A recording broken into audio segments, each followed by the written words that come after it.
사랑하는 우리 성도님들 모두 건강히 잘 지내고 계시는지요?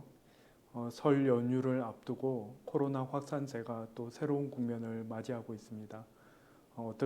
어디에서 어떻게 지내시든지 늘 유의하시고 건강히 또 특별히 하나님 주신 은혜 가운데 하늘 위로 누리시는 우리 성도님들 모두 되시기를 간절히 소망합니다.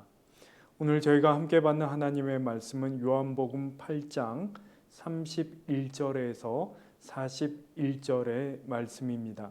제가 하나님의 말씀을 받들어 읽겠습니다. 그러므로 예수께서 자기를 믿은 유대인들에게 이르시되 너희가 내 말에 거하면 참으로 내 제자가 되고 진리를 알지니 진리가 너희를 자유롭게 하리라. 그들이 대답하되 우리가 아브라함의 자손이라 남의 종된 적이 없거늘 어찌하여 우리가 자유롭게 되리라 하느냐. 예수께서 대답하시되 진실로 진실로 너희에게 이르노니 죄를 범하는 자마다 죄의 종이라.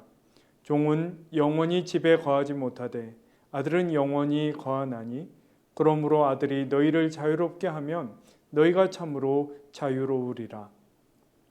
나도 너희가 아브라함의 자손인 줄 아노라. 그러나 내 말이 너희 안에 있을 곳이 없으므로 나를 죽이려 하는도다. 나는 내 아버지에게서 본 것을 말하고 너희는 너희 아비에게서 들은 것을 행하느니라. 대답하여 이르되 우리 아버지는 아브라함이라 하니 예수께서 이르시되 너희가 아브라함의 자손이면 아브라함이 행한 일들을 할 것이거늘 지금 하나님께 들은 진리를 너희에게 말한 사람인 나를 죽이려 하는도다. 아브라함은 이렇게 하지 아니하였느니라. 너희는 너희 아비가 행한 일들을 하는도다. 대답하되 우리가 음란한 데서 나지 아니하였고 아버지는 한 분뿐이시니 곧 하나님이시로다. 아멘. 요한복음의 주된 내용 중 하나는 예수님이 유대 종교 지도자들과 더불어 벌이신 논쟁인데 오늘 본문은 그것의 정점에 해당하는 그런 장이라고 할 수 있습니다.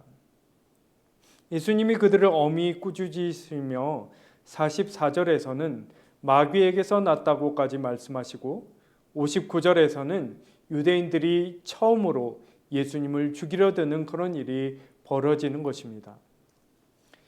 예수님이 다른 이들과 벌이신 논쟁에 관한 기록을 반복해서 읽고 묵상하다 보면 진리란 참으로 두려운 것이구나 하는 생각을 하지 않을 수가 없습니다.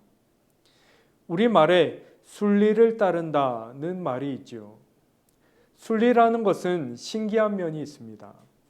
그것이 누구로부터 시작되었는지 알 수 없고 또 우리로서 딱히 그것을 명확하게 배운 적도 없지만 살아가면서 모든 사람이 함께 지키고 따라야 할 도리나 이치를 사람들이 깨우치니 말입니다.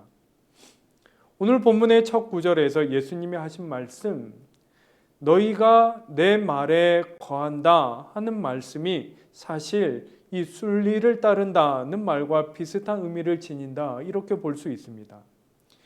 여러분 여기 본문에서 말에 해당하는 원어 그리스어 단어가 바로 로고스입니다. 여러분 이 로고스란 단어는 요한복음 안에서 그리고 요한복음을 이해하는 데 매우 중요한 용어다라고 말씀드릴 수 있습니다.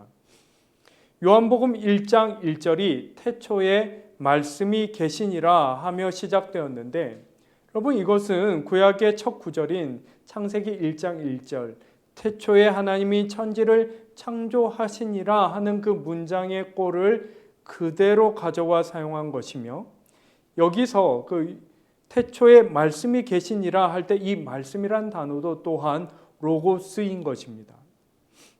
이 용어를 사용하는 요한의 의도를 파악하는 것이 중요합니다. 왜냐하면 이 복음서를 읽는 많은 사람들은 이 로고스라는 말을 전혀 다르게 이해하고 있기 때문이죠.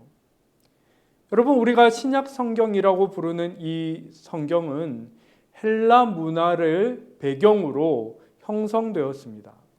그리고 그 헬라 문화의 토대는 바로 철학이었습니다. 이 로고스라는 말도 바로 그리스 철학에서 처음 나온 용어였습니다. 그리고 그리스 철학에서 로고스라고 하는 말이 가리키는 것이 제가 생각할 때 우리말 순리와 매우 비슷하지 않을까 그런 생각이 듭니다.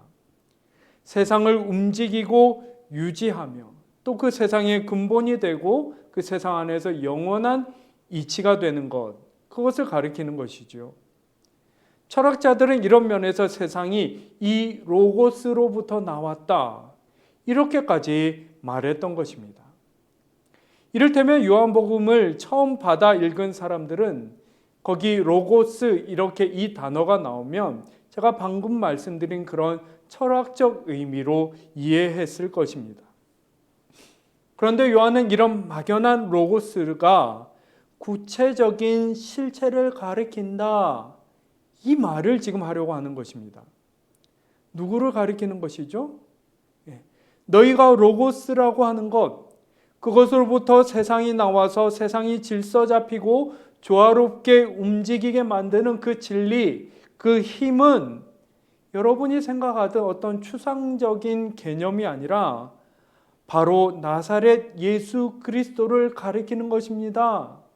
정말 로고스라고 할 만한 것은 한 분 예수 그리스도이십니다. 바로 이 말을 지금 하고 싶어 하는 것입니다. 유대인들에게도 마찬가지이죠. 요한복음 1장 1절 태초에 말씀이 계시니라 하고 이렇게 했을 때 거의 대부분의 유대인들이 창세기 1장 1절을 떠올렸을 것입니다. 요한이 의도적으로 이렇게 하는 것인데 두 가지 메시지가 있다고 볼 수 있습니다. 먼저 유대인들에게 이를테면 이렇게 되묻는 것이죠. 저 헬라 철학자들은 로고스로부터 이 세상이 비롯되었다. 그 진리된 그 말, 진리의 그 본체인 그 말로부터 세상이 비롯되고 유지된다라고 말하는데 우리는 정말 그 로고스가 살아계신 하나님이다라고 말할 수밖에 없지 않습니까? 그것이 진리가 아니겠습니까? 이렇게 되묻는 것이죠. 그리고 이렇게 물을 때 대부분의 유대인들이 그 말에 전적으로 동의했을 것입니다. 그런데 요한은 거기서 그치는 것이 아니라 요한복음 1장 14절에서 뭐라고 했던 것이지요? 그 말씀이 육신이 되어 우리와 같은 사람이 되어서 우리 가운데 오시고 우리 가운데 사셨다, 우리 가운데 거하셨다 하는 말이 바로 이런 것이겠죠. 누구를 가리키는 것입니까? 바로 예수 그리스도를 가리키는 것이죠. 요한이 이 중요한 용어인 로고스를 가져다 사용할 때는 이러한 말을, 이러한 메시지를 전하고자 하는 의도에서 사용하고 있다라는 것입니다. 그런데 오늘 본문 첫 구절 31절에서 예수님이 단도직입적으로 어떻게 말씀하시는 것입니까? 나의 말이 로고스다, 이렇게 말씀하시는 것이죠. 나의 말이 곧 로고스이며 그러므로 너희는 나의 말을 듣고 따라야 한다, 지금 이렇게 말씀하시는 것입니다. 여러분, 일반적으로 내 말이 곧 진리다, 누가 과연 이렇게 대담하게 말할 수 있을까요? 일반적으로 생각할 때 독재자를 떠올릴 수 있겠죠. 여러분, 실제로 그 프랑스의 태양왕 루이 14세가 한 유명한 말이 있죠. 짐이 곧 법이다. 근데 여러분, 루이 14세의 그 마지막 시기, 말년에 그 자신도 그리고 나라도 최악의 상태로 치달았던 것이죠. 내가 곧 진리다라고 얘기했지만 드러난 것은 그것은 결코 진리가 아니었다라는 사실인 것이죠. 반면에 요한복음이 세상을 향해 그리고 우리를 향해 선포하는 것은 무엇입니까? 스스로를 가리켜 진리라고 말할 수 있는 분, 그분은 오직 한 분 예수 그리스도밖에 없다. 지금 이 말을 하고 싶어 하는 것입니다. 그리고 32절에서 우리가 너무나 사랑하는 그 멋진 말씀, 귀한 말씀이 기록되어 있죠. 진리가 너희를 자유롭게 하리라. 여러분, 이 구절에서 저희가 주목해야 할 단어는 자유입니다. 진정한 진리는 자유케 하는 진리이며 우리를 자유케 하는 진리는 바로 예수 그리스도이시다라는 것이 이 구절의 핵심인 것이죠. 여러분, 성경이 말하는 자유는 무엇입니까? 그것은 우리가 흔히 생각하듯 무엇이든 내 마음대로 할 수 있는 그런 것이 아니라 하나님과의 관계 안에서 거슬리는 것이 없는 것. 세상이 처음 창조되었을 때 아담과 하와가, 그러니까 죄에 물들기 이전에 아담과 하와가 에덴에서 하나님과 더불어 누렸던 그 온전한 관계, 여러분, 그것이 바로 성경이 우리에게 말하는 영적 자유인 것이죠. 하나님의 바람이 나의 바람이 되고 나의 의지와 하나님의 의지가 일치해서 하나님과 우리의 관계 사이에 그 어떤 거슬리는 것이 없는 것, 온전한 친밀함, 그것이 바로 성경이 말하는 진정한 자유인 것이죠. 요한은 오늘 본문에서 이것을 우리에게 이해시키기 위해 구원의 진리이신 예수님과 죄를 비교하고 있습니다. 여러분, 죄는 한마디로 우리를 억압하는 것입니다. 자유와 반대되는 것이죠. 우리의 생각과 의지를 사로잡아 하나님을 거스르도록 강제하는 것, 여러분, 이것이 죄의 본질, 실체가 아니겠습니까? 그것에 사로잡히면 그것이 진리를 거스르는 것임에도 불구하고 우리로 하여금 반대로 생각하고 반대로 행동하게 만드는 것, 그것이 바로 죄인 것이죠. 그래서 자유가 아닌 더 깊고 악한 그 죄의 억압 아래 처한다면 그 사람은 자유롭다라고 할 수 없는 것입니다. 사실상 종살이하고 있는 것이나 자유를 빼앗긴 채 종살이하는 그런 상태에 들어간 것이라고 보아야 한다라는 것이죠. 성경이 이를테면 어떤 것이 정말 진리인지 분별하고자 한다면 그것이 진정 우리를 자유롭게 하는지 아니면 우리를 억압해서 자유로움을 거스르게 하는 것인지를 보면 된다. 그렇게 말하고 있는 것이나 다름이 없습니다. 오늘 본문의 33절을 보시면 유대인들이 우리는 아브라함의 자손이다. 종이 된 적이 없는데 우리에게 또 어떤 자유가 필요하단 말이냐? 이렇게 되묻고 있는 것을 볼 수가 있습니다. 근데 사실 이 말은 엄밀하게 말해서 그 말 자체에 어폐가 있습니다. 왜냐하면 유대인들은 사실적인 차원에서, 현실적인 차원에서 종이 아닌 적이 거의 없었기 때문이죠. 옛적 애굽에서 종살이하였던 것에서부터 아수르와 바벨론의 포로 생활하였던 것도 사실상 종살이하였던 것이고 지금도 엄밀히 말해서 로마의 속국이기 때문이죠. 무슨 얘기냐 하면 이들이 아브라함을 내세우는 것은 그래도 유일하게 자신들이 하나님으로부터 선택받은 민족임을 내세우는 것이지만 정말 중요한 것은 그런 외적인 요소가 아니라는 것입니다. 그 외적인 요소를 통해서 우리가 자유로움을 보장하고 드러낼 수 없다라는 것이죠. 내가 어떤 국적이냐, 어떤 민족에 속하였느냐, 내가 속한 민족의 지금 상황이 어떠하냐, 이런 것들이 우리의 진정한 그 자유를 결정하는 것은 아니라는 것입니다. 오히려 진정한 자유는 앞서 말씀드린 것처럼 하나님과의 관계의 그 상태에 따라서 결정되는 것이죠. 하나님과 우리의 관계 안에서 거슬리는 것이 없는 것, 하나님의 의지가 우리의 의지에 일치하는 것, 그것이 한 사람의 영적 자유를 결정한다라는 것입니다. 그런데 지금 예수님과 논쟁을 벌이는 이 사람들의 그 내적인 조건은, 상태는 어떠하다라는 것입니까?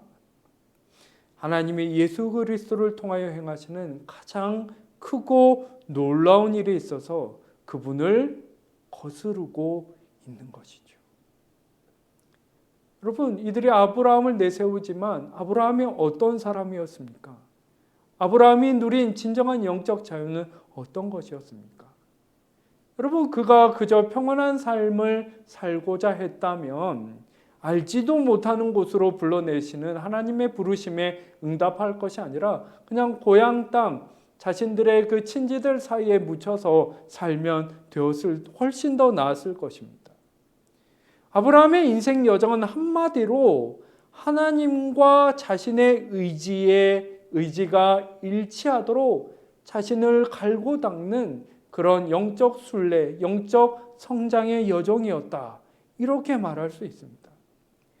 여러분, 하나님이 먼저 약속하셔서 그리고 그것을 너무나 오랜 기다림 끝에 어렵게 얻은 그 아들 이삭을 모리아 산에서 바치라고 하셨을 때 하나님이 궁극적으로 그에게 요구하신 것, 그에게 보고자 원하셨던 것이 무엇이겠습니까?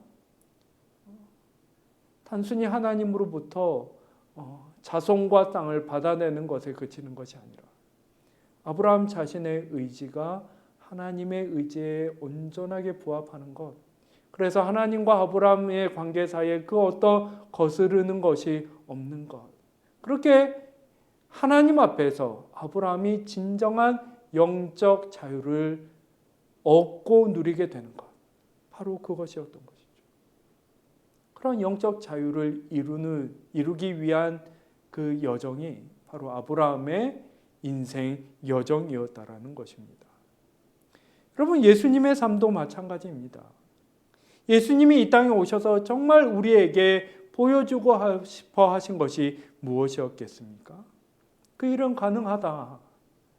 우리의 삶의 자리와 이러한 조건 안에서도 하나님의 뜻대로 사는 삶, 하나님의 의지와 나의 의지가 온전히 하나가 되어서 사는 삶, 그러한 삶은 얼마든지 가능하다. 그리고 그것이 진정으로 자유로운 삶이다 하는 것을 예수님께서 오셔서 우리에게 몸소 보여주고자 하셨던 것이죠. 오늘 본문의 36절에 아들이 너희를 자유롭게 하면 너희가 참으로 자유로워지리라 하신 말씀도 이러한 의미가 아니겠습니까? 38절에서 나는 내 아버지에게서 본 것을 말한다. 이 또한 예수님이 자신의 그 생각과 말에 있어서 어떻게 하나님의 말씀과 의지에 온전히 부합하는지를 표현하고 계신 것이 아니겠습니까? 그런데 38절 하반절에서 뭐라고 얘기하시는 것이죠? 그 유대 종교 지도자들과 궁극적으로 우리들을 가리키며 너희는 너희 아비에게서 들은 것을 행하느니라 이렇게 말씀하시는 것이죠. 여러분, 이것이 무슨 의미입니까? 너희가 하나님을 겉으로는 아버지라 그렇게 부르고 말하지만 정작 하나님을 거스르고 죄의 억압하는 것을 따르고 있구나. 그렇다면 진정 너희 아버지는 누구냐?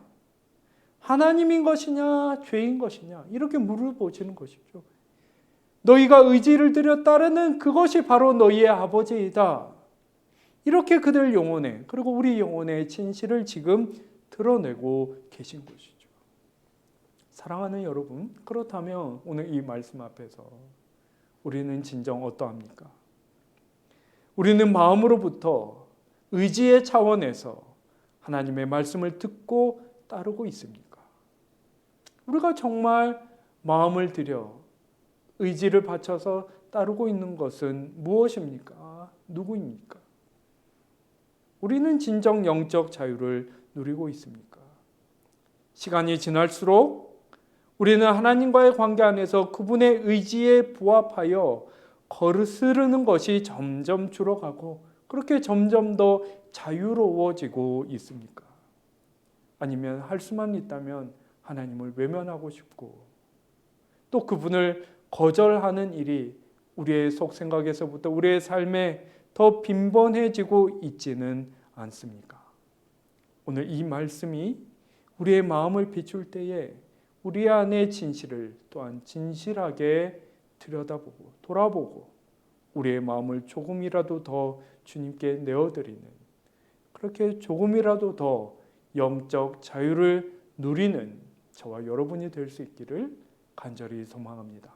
기도드리겠습니다.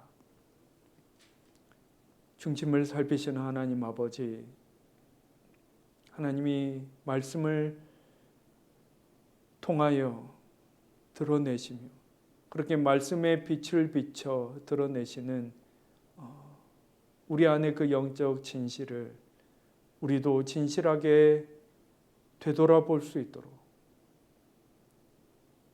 우리를 낮추시고 하나님 앞에 더욱 진실하게 이끌어 주시옵소서.